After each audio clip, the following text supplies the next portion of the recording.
लेकिन कीर्ति निधि पांडे जी, आपने से तो पहले ही ये मुद्दा समाजवादी पार्टी ने बनाया हुआ है, तो साजिया इल्मी जो कह रही हैं कि जब आप जीतते हैं, लोकसभा में अच्छा परफॉर्म किया, तब तो आपने ऐसा कोई ना तो ईवीएम मुद्दा बनाया और ना ही आपने कहा कि वोटर लिस्ट से नाम काटे गए, लेकिन जब आप हार जाते हैं, आपके वोट कम आते हैं, तो फिर आप ये इशू लेकर आ जाते हैं।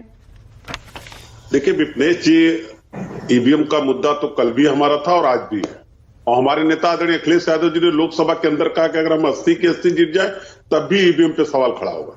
दूसरी बात, जहां तक वोटर लिस्ट का सवाल है, 2022 के चुनाव में जब हमारे नेता आदरणीय अखिलेश यादव जी ने इलेक्शन कमीशन उत्तर प्रदेश पे आरोप लगाया था कि यादव और मुसलमान का नाम तमाम विधानसभाओं से काट दिए गए, तो इलेक्शन कमीशन ने हमको नोटिस दिया था।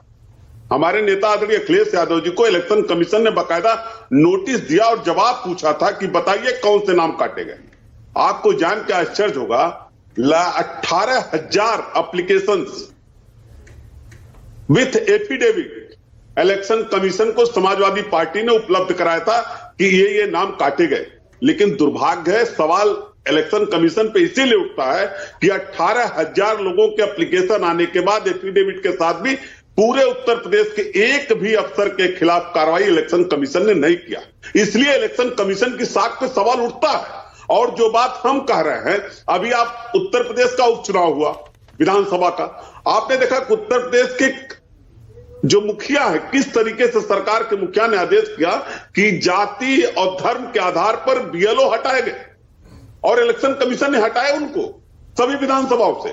तब साख पे सवाल खड़ा होता है। और अगर एक भी अफसर के खिलाफ इलेक्शन कमीशन कार्रवाई किया हो तो साजिया इल्मी जी बता दें कि 18,000 लोगों ने एप्लीकेशन का जवाब दिया, उस नोटिस में समाजवादी पार्टी ने जवाब दिया, एक भी अफसर के खिलाफ, जो जिम्मेदार अफसर हैं बीएलओ से लेकर के कलेक्टर तक, किसी के खिलाफ इलेक्शन कमीशन ने कार्रवाई नहीं किया। इसलिए इलेक्शन कमीशन के साथ कोई सवाल खड़ा होता। और जो बात अरविंद केजरीवाल जी कर रहे हैं, ये भारतीय जनता पार्टी एक पूर्वांचल में कहावत साम दाम दंड भेद, ये सभी तरीकों से चुनाव जीतना चाहती है।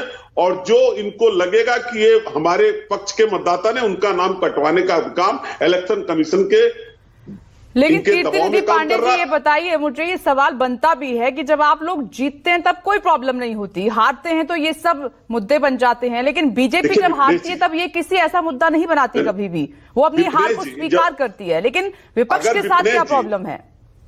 विपनेश जी, अगर हमने आरोप लगाया इलेक्शन कमीशन पे, तो हमने 18,000 एप्लीकेशन दिया इलेक्शन कमीशन, जब हमको नोटिस जारी किया तो इलेक्शन कमीशन ने उस पर क्या कार्रवाई किया?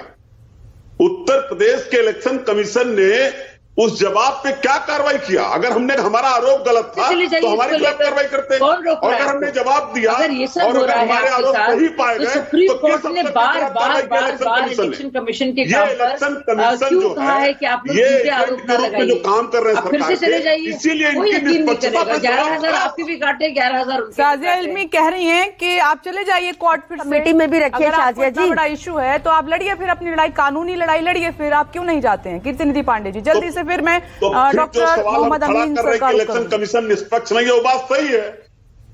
जो बात हमने जवाब दिया नहीं, तो सुप्रीम कोर्ट नहीं मान रहा है इस बात को, सारे कोर्ट्स नहीं मान रहे हैं।